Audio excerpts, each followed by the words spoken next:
राजा दशरथ की देह को संभाल के रखने के लिए उन्हें तेल के कड़ाहे में रखा गया। कैकेयी पे आरोप लगना स्वाभाविक ही था। जानते हैं आगे क्या हुआ? इस अध्याय में श्री वाल्मीकि निर्मित आर्ष रामायण आदि काव्य के अयोध्या कांड में 67वां सर्ग। अयोध्या में लोगों की वह रात विलाप करते ही बीती। उसमें आनंद का नाम भी नहीं था। आंसुओं से सब लोगों के कंठ भरे हुए थे। दुख के कारण वह रात सबको बड़ी लंबी प्रतीत हुई। जब रात बीत गई और सूर्योदय हुआ, तब राज्य का प्रबंध करने वाले ब्राह्मण लोग एकत्र हुए दरबार में आए। मार्कंडेय, मौद्गल्य, वामदेव, कश्यप, कात्यायन, गौतम और महायशस्वी जाबाली, ये सभी ब्राह्मण श्रेष्ठ राजपुरोहित वशिष्ठ जी के सामने बैठकर मंत्रियों के साथ अपनी अलग अलग राय देने लगे।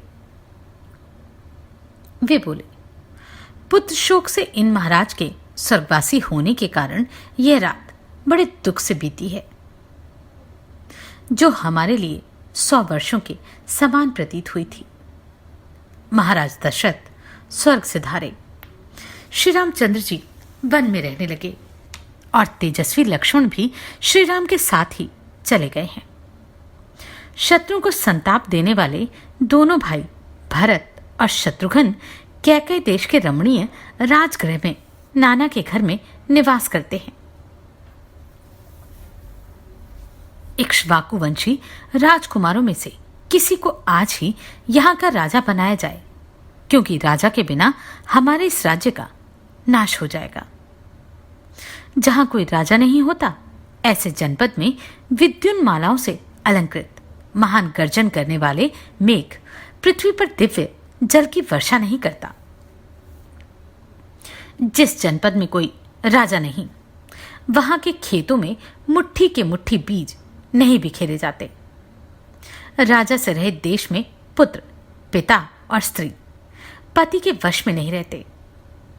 राजहीन देश में धन अपना नहीं होता। बिना राजा के राज्य में पत्नी भी अपनी नहीं रह जाती। राजा रहित देश में यह महान भय बना रहता है। फिर दूसरा कोई सत्य कैसे रह सकता है? बिना राजा के राज्य में मनुष्य कोई पंचायत भवन नहीं बनवाते, रमणीय उद्यान का भी निर्माण नहीं करवाते तथा हर्ष और उत्साह के साथ पुण्यगृह अर्थात धर्मशाला, मंदिर आदि भी नहीं बनवाते हैं। जहां कोई राजा नहीं, उस जनपद में स्वभावतः यज्ञ करने वाले द्विज और कठोर व्रतों का पालन करने वाले जितेंद्रिय ब्राह्मण उन बड़े बड़े यज्ञों का अनुष्ठान नहीं करते, जिनमें सभी ऋत्विज और सभी यजमान होते हैं। राजा रहित जनपद में कदाचित महायज्ञों का आरंभ हो भी तो उनमें धन संपन्न ब्राह्मण भी ऋत्विजों को पर्याप्त दक्षिणा नहीं देते। उन्हें भय रहता है कि लोग हमें धनी समझकर लूट ना लें। अराजक देश में राष्ट्र की उन्नतिशील बनाने वाले उत्सव, जिनमें नट और नर्तक हर्ष में भरकर अपनी कला का प्रदर्शन करते हैं, बढ़ने नहीं पाते तथा दूसरे दूसरे राष्ट्र हितकारी संघ भी नहीं पनपने पाते हैं। बिना राजा के राज्य में वादी और प्रतिवादी के विवाद का संतोषजनक निपटारा नहीं हो पाता अथवा व्यापारियों को लाभ नहीं होता। कथा सुनने की इच्छा वाले लोग कथावाचक पौराणिकों की कथाओं से प्रसन्न नहीं होते। राजा रहित जनपद में सोने के आभूषणों से विभूषित हुई कुमारियां एक साथ मिलकर संध्या के समय उद्यान में क्रीड़ा करने के लिए नहीं जाती। बिना राजा के राज्य में धनी लोग सुरक्षित नहीं रहते तथा कृषि और गौरक्षा से जीवन निर्वाह करने वाले वैश्य भी द्वार खोलकर नहीं सो पाते हैं। राजा से रहित जनपद में कामी मनुष्य नारियों के साथ शीघ्रगामी वाहनों द्वारा वन विहार के लिए नहीं निकलते हैं। जहां कोई राजा नहीं होता, उस जनपद में 60 वर्ष के दंतार हाथी घंटे बांधकर सड़कों पर नहीं घूमते। बिना राजा के राज्य में धनुर्विद्या के अभ्यास काल में निरंतर लक्ष्य की ओर बाण चलाने वाले वीरों की प्रत्यंचा तथा करतल का शब्द नहीं सुनाई देता। राजा से रहित जनपद में दूर जाकर व्यापार करने वाले वणिक बेचने की बहुत सी वस्तुएं साथ लेकर कुशल पूर्वक मार्ग तय नहीं कर सकते। जहां कोई राजा नहीं होता, उस जनपद में जहां संध्या हो, वहीं डेरा डाल देने वाला अपने अंतःकरण के द्वारा परमात्मा का ध्यान करने वाला और अकेला ही विचरने वाला जितेंद्रिय मुनि घूमता फिरता नहीं। अराजक देश में लोगों को अप्राप्त वस्तु की प्राप्ति और प्राप्त वस्तु की रक्षा नहीं हो पाती। राजा के न रहने पर सेना भी युद्ध में शत्रु का सामना नहीं करती। बिना राजा के राज्य में लोग वस्त्र आभूषणों से विभूषित हो, हृष्ट पृष्ट उत्तम घोड़ों तथा रथों द्वारा सहसा यात्रा नहीं करते। राजा से रहित राज्य में शास्त्रों के विशिष्ट विद्वान मनुष्य वनों और उपवनों में शास्त्रों की व्याख्या करते हुए नहीं ठहर पाते। जहां अराजकता फैल जाती है, उस जनपद में मन को वश में रखने वाले लोग देवताओं की पूजा के लिए फूल, मिठाई और दक्षिणा की व्यवस्था नहीं करते हैं। जिस जनपद में कोई राजा नहीं होता, वहां चंदन और अगरू का लेप लगाए हुए राजकुमार वसंत ऋतु के खिले हुए वृक्षों की भांति शोभा नहीं पाते। जैसे जल के बिना नदियां, घास के बिना वन और गवालों के बिना गायों की शोभा नहीं होती, उसी प्रकार राजा के बिना राज्य शोभा नहीं पाता।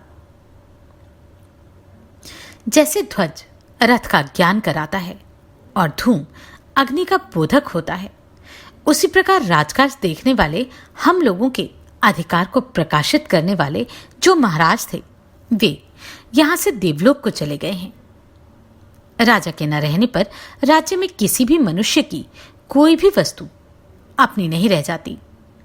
जैसे मत्स्य एक दूसरे को खा जाते हैं, उसी प्रकार अराजक देश के लोग सदा एक दूसरे को खाते और लूटते खसोटते रहते हैं। जो वेद शास्त्रों की तथा अपनी अपनी जाति के नियत वर्णाश्रम की मर्यादा को भंग करने वाले नास्तिक मनुष्य पहले राजदंड से पीड़ित होकर दबे रहते थे, वे भी अब राजा के न रहने से निशंक होकर अपना प्रभुत्व प्रकट करेंगे। जैसे दृष्टि सदा ही शरीर के हित में प्रवृत्त रहती है, उसी प्रकार राजा राज्य के भीतर सत्य और धर्म का प्रवर्तक होता है। राजा ही सत्य और धर्म है, राजा ही कुलवानों का कुल है, राजा ही माता और पिता है तथा राजा ही मनुष्यों का हित चाहने वाला है। राजा अपने महान चरित्र के द्वारा यम, कुबेर, इंद्र और महाबली वरुण से भी बढ़ जाते हैं। यमराज केवल दंड देते हैं, कुबेर केवल धन देते हैं, इंद्र केवल पालन करते हैं और वरुण केवल सदाचार में नियंत्रित करते हैं। परंतु एक श्रेष्ठ राजा में ये चारों गुण उपस्थित होते हैं। यदि संसार में भले बुरे का विभाग करने वाला राजा ना हो, तो ये सारा जगत अंधकार से आच्छन्न सा हो जाए, कुछ भी सूझ ना पड़े। वशिष्ठ जी जैसे उमड़ता हुआ समुद्र अपनी तटभूमि तक पहुंचकर उससे आगे नहीं बढ़ता, उसी प्रकार हम सब लोग महाराज के जीवन काल में भी केवल आपकी ही बात का उल्लंघन नहीं करते थे। अतः विप्रवर, इस समय हमारे व्यवहार को देखकर तथा राजा के अभाव में जंगल बने हुए इस देश पर दृष्टिपात करके आप ही किसी इक्ष्वाकु वंशी राजकुमार को अथवा दूसरे किसी योग्य पुरुष को राजा के पद पर अभिषिक्त कीजिए। इस प्रकार श्री वाल्मीकि निर्मित आशामयण आदि काव्य के अयोध्या कांड में 67वां सर्ग पूरा हुआ। भरत को लाने के लिए किसको भेजा गया, जानते हैं इस विषय में अगले अध्याय में। नमस्कार, मैं आभा शर्मा जाबाज। अगर आपको ये प्रश्न सराहनीय लगे तो आप कंट्रीब्यूट कर सकते हैं।